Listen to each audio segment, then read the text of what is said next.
예, 자, 이제 기계제도 부분을 활용하도록 하겠습니다. 자, 지금 주어지는 이 그림은 우리가 제도에서 축을 그릴 때, 그러니까는 뭐 제도가 되든 또는 뭐 캐드가 되든 하나의 동력을 전달하는 축을 작성할 때 그 축에는 지금처럼 키라는 부품이 들어가야 되거든요.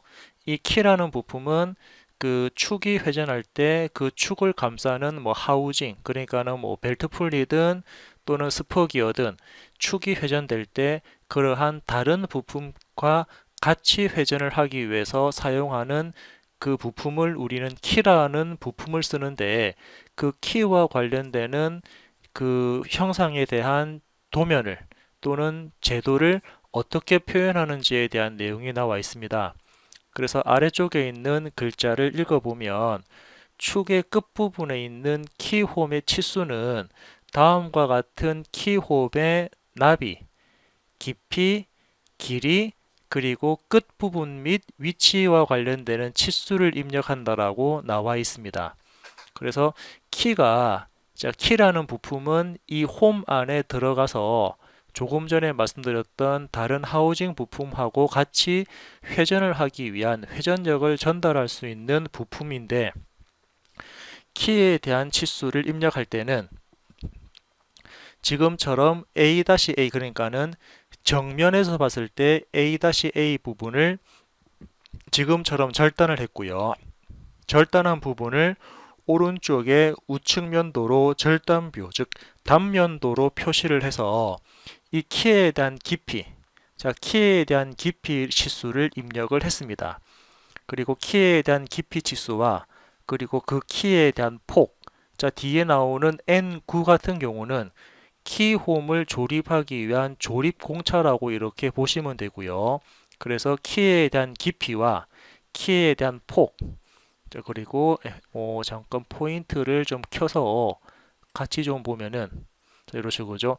키에 대한 깊이 치수와 키에 대한 넓이, 그리고 이 키가 축을 기준으로 해서 얼마만큼의 거리가 떨어져 있는 위치 치수까지 같이 확인할 수 있고, 그리고 위쪽에 나와 있는 이 R이라는 부분은 키홈이 우리가 보통 요거를 평행키라고도 하는데 사각형으로 생겨 있지 않고 지금처럼 슬롯 모양으로 키가 만들어져 있습니다. 그래서 그 슬롯에 대한 부분인데, 자 전체 폭, 이 키에 대한 전체 지름 폭, 전체 폭이 얼마 나와 있냐면은 8 나와 있거든요. 그러니까는 전체 치수 8에서 갈로 R이라는 부분은 반지름이 4라는 부분으로도 같이 의미를 파악할 수 있습니다. 그죠? 우리가 캐드에서는 이 키에 대한 폭을 이렇게 8을 줬다 그러면 지금 갈로 R은 이 8에 대한 치수 절반 치수죠. 절반 치수 4라는 치수만큼 라운드 처리를 했다라고 이해를 하셔도 될 것 같습니다. 그래서 아래쪽에 있는 글자를 다시 확인해 보시면 축의 끝부분에 있는 키홈의 치수는 그림과 같이 키홈의 나비, 깊이, 길이, 위치 및 끝부분에 대한 치수로 표현된다라고 이렇게 설명이 되어 있습니다. 자, 그래서 요 그 파워포인트에 대한 내용들 다시 한번 더 체크하시고 나름대로 정리를 좀 해주시면서 자, 정리가 되면은 다음 페이지로 이동하도록 하겠습니다.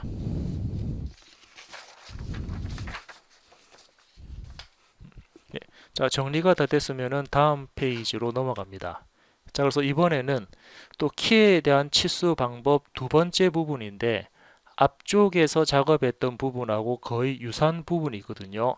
하지만 밑에 글자를 읽어보면은 축의 중간 부분에 있는 키홈의 치수는 방법 1과 같이 표현하되 측면도는 단면도로 그린다라고 이렇게 표시가 되어 있거든요. 아마 표시 1번 방법하고 2번 방법하고 크게 다른 부분은 따로 없을 것 같은데 아무튼 그죠, 축의 방법과 그죠, 예, 요거는 아마 뒤쪽에 있는 앞쪽에 있는 부분에 대한 뭐 설명을 연장하는 부분 같으니까 축의 중간에 있는 키홈의 치수는 앞전에 있던 치수 방법 1과 동일하게 표시하지만 어떻게 측면도는 그죠? 이렇게 측면도는 단면도로 그린다라고 표시가 되어 있네요.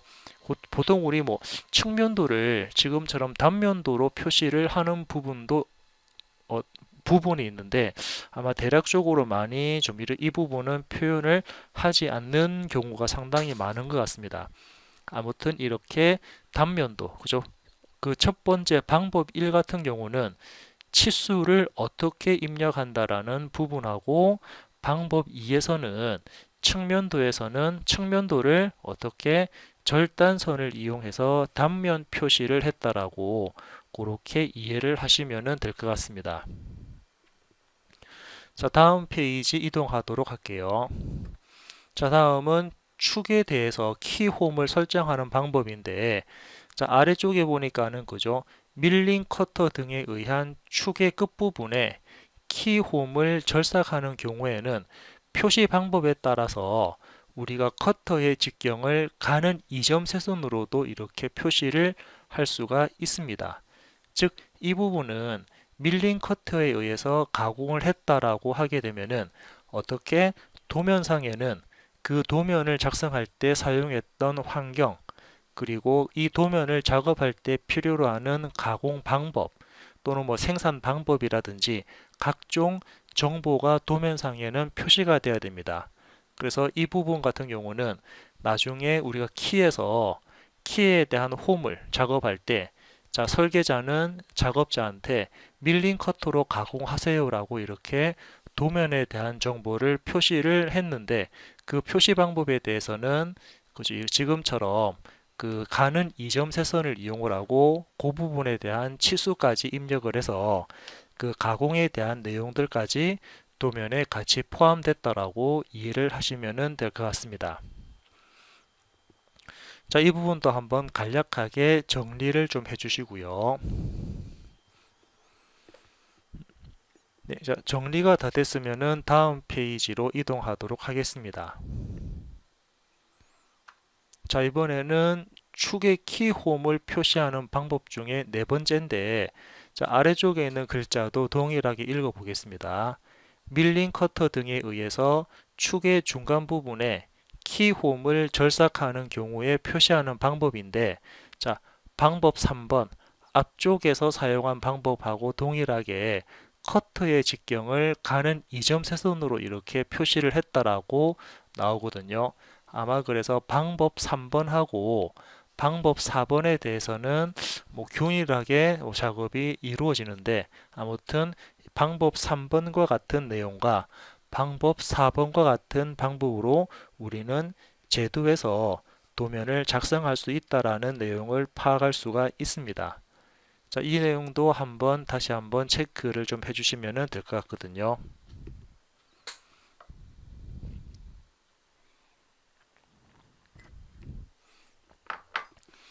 자, 체크되었으면 다음 페이지로 넘어가도록 하겠습니다. 자, 이번에는 테이퍼 또는 기울기를 표시하는 방법인데, 위쪽에 A부터 D까지 그림을 테이퍼라든지 기울기를 표시하는 방법이 있습니다. 그래서 뭐 테이퍼 A는 중심선을 따라서 치수를 기입을 하고, 그죠? 그리고 기울기는, 자, 테이퍼는 A와 같이 중심선을 기준으로 해서 치수를 기입하고요. 기울기는 B와 같이 면에 따라서 기입을 하는 게 원칙입니다. 그리고 테이퍼 또는 기울기의 비율과 방향을 뚜렷하게 표시를 해야 될 경우에는 C와 같이 표시를 하고요. 특별한 경우에는 D와 같이 경사면에 지시선을 끌어내어서 치수를 입력을 해줍니다. 그래서 이 부분도 여러분들이 그림을 참고하면서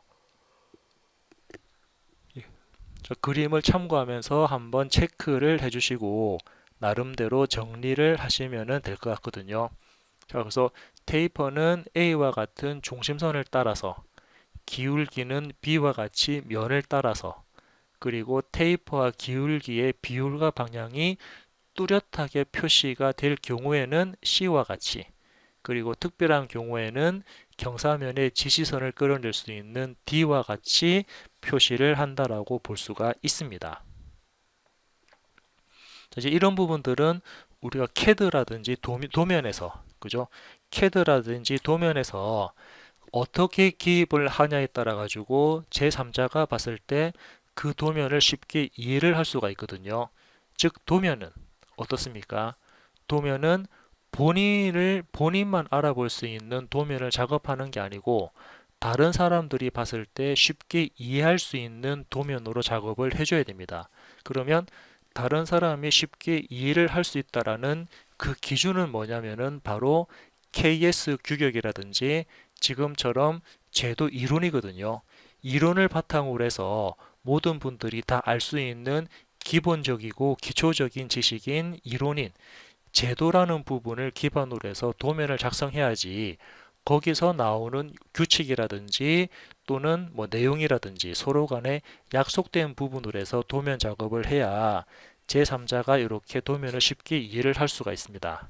그래서 그 부분 중에 하나가 테이퍼 또는 기울기를 표시하는 방법이기 때문에 여러분들 나름대로 도면을 작업했다가는 다른 사람들이 그 도면을 이해를 할 수가 없거든요. 예, 그래서 지금처럼 서로 간에 약속되고 규정되어 있는 제도를 같이 확인을 하는 겁니다. 이 제도를 기반으로 해서 CAD 작업을 하면서 도면을 작성할 수가 있고요. 자, 지금 나와 있는 이 부분도 다시 한번 더 체크를 해주시면서 나름대로 정리라든지 필요한 메모들을 필기라든지 메모를 하시기 바랍니다. 자, 다음 페이지 넘어가도록 할게요. 자, 이번에는 여러 개의 지름 치수를 기입하는 방법입니다. 그래서 도면상에 우리가 앞전 시간에 그 CAD 시간에서 지름 치수를 이렇게 한번 표시를 해봤는데, 그죠? 우리 앞전 시간에 그 스포 기어였습니까? 스포 기어를 작업하고 스포 기어에 대한 지름 치수를 쭉 이렇게 나열되게 작업을 했는데 그러한 지름 치수를 기입하는 방법에는 A, B, C 세 가지 타입이 있다 그러네요. 그래서 첫 번째 A 타입은 지름의 치수가 여러 개로 늘어선 경우에는 지금처럼 차례대로, 즉 어떻게 중심선입니까? 이 치수 문자가 중심선을 기준으로 해서 이렇게 같은 선상에 중심선을 기준으로 해서 치수 문자가 같은 선상에 놓이게끔 늘어선 경우로 치수 기입을 일반적으로 많이 하고요. 자, 두 번째는 어떻습니까? B 같은 경우는 지면의 형편에 따라서 어떻습니까? 그 공간이라 그러죠. 공간이 너무 좁을 때는 그 지면의 형편에 따라서 도면 상황에 따라서 치수선의 간격이 좁은 경우는 치수 문자를 위쪽이랑 아래쪽 따로따로 배치를 해주게 되면은 우리 A에서 기입한 치수의 간격보다 좀 더 좁은 위치라든지 공간에서 치수를 충분하게 기입을 할 수 있다라는 장점이 있습니다. 그리고 C 같은 경우는 치수선이 길어서 중앙에 치수를 기입하게 되면은 혼동이 될 경우에는 C와 같이 기입을 합니다. 즉 어떻습니까? B 같은 경우는 형상이 작기 때문에 먼저 A 볼까요? A 같은 경우는 중심선상에 치수 문자를 나열했기 때문에 이렇게 한눈에 다 이렇게 치수를 알아볼 수가 있고 B 같은 경우는 형상은 작지만은 이 그 치수 문자를 입력할 수 있는 공간이 부족할 때는 이렇게 좌우측으로 배치해서 우리 보통 이 선을 치수선이라 그러는데 치수선에 대한 간격을 최소화시키면서 치수를 입력할 수가 있고요. 자, C 같은 경우는 C 같은 경우를 A와 같이 치수를 입력하면 가장 좋은 형태거든요. 그런데 A 말고 우리가 지금 B라는 부분처럼 치수를 기입을 해야 될 경우에는 지금처럼 위쪽이랑 아래쪽으로 치수를 입력하면은 사용자가 이 치수들이 한눈에 들어오지 않기 때문에 그저 여러 군데를 동시에 이렇게 뭐 한쪽만 바라보는 게 아니고 다른 부분도 같이 눈으로 확인을 해야 되니까 많이 번거로운 부분들이 있습니다. 그래서 이럴 때는 치수 문자를 중앙에 기입을 하는 게 아니고 한쪽으로 몰아서 다른 사람이 한눈에 알아볼 수 있게끔 치수를 기입하는 방법이다라고 체크를 해주시면 되고요. 요거에 대한 내용도 한번 체크해서 한번 이렇게 내용을 확인하시기 바랍니다.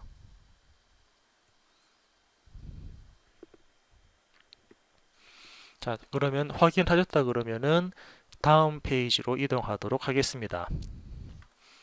자, 이번에 데이텀 및 데이텀 표적에 대한 기호거든요. 우리 앞전 시간에 CAD에서 이런 작업을 간략하게 한번 해봤는데, 자, 데이텀과 데이텀에 대한 기호입니다.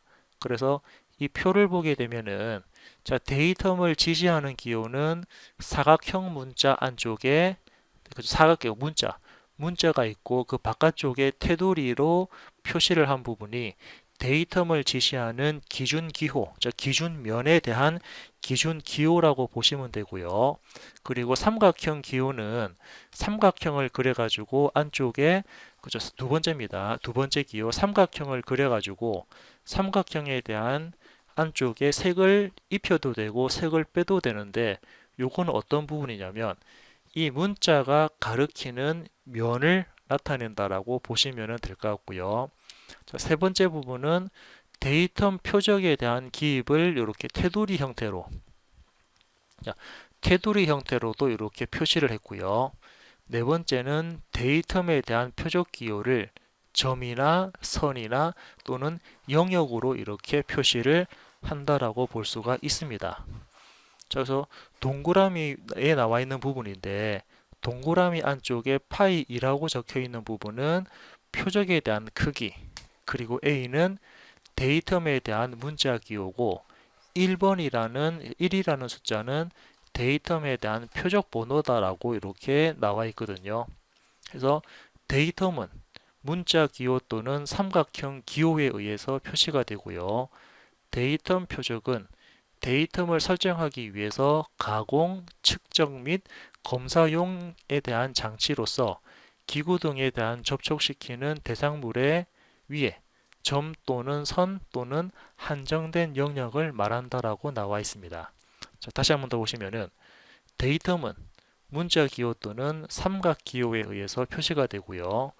데이텀 표적은 데이텀을 설정하기 위하여 가공, 측정 및 검사용의 장치, 기구 등에 접촉시키는 대상물 위에 점, 선 또는 한정된 영역을 나타낸다라고 나와 있습니다. 그래서 이 페이지도 한번 어떤 내용들이 있는지 나름대로 비교 분석 정리를 해주시기 바랍니다.